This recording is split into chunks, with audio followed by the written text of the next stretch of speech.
Pupuri po kami. Kahit po sa hayop, wala pong imposible ang kapangyarihan ng ating pinakamamahal na Panginoon. Gayon din po, nung COVID po, wala po akong injection.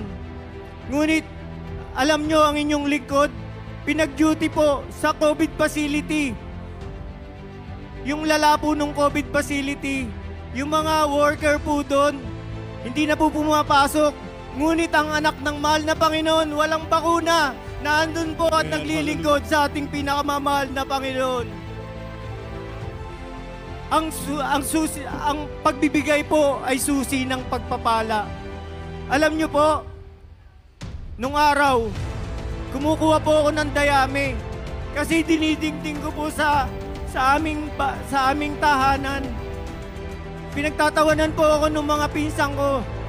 Ngunit ako po'y patuloy na naglingkod at naghayo dito po sa gawain ng Jesus Miracle Crusade. Alam nyo po, yung talahib na yon, napalitan po ng mga bato. At ngayon po, pinagpala po kami ng mga paupahan. At alam nyo, yung dati pong namimisikleta, mula rito hanggang sa Malabon, pinagpala na rin po ng 6 na motor. Amen. Hallelujah.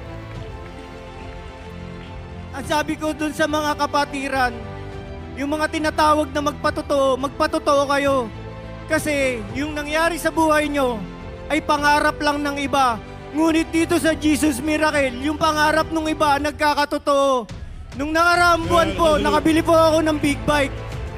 Napakabuti po ng ating pinakamamahal na Panginoon. Kasi kahit tricycle po, hindi ko po kayang bumili. Ngunit nung nakaraan po, napakabuti ng ating pinakamamahal na Panginoon. Yung pangarap po nung iba, natutupad sa anak ng Diyos.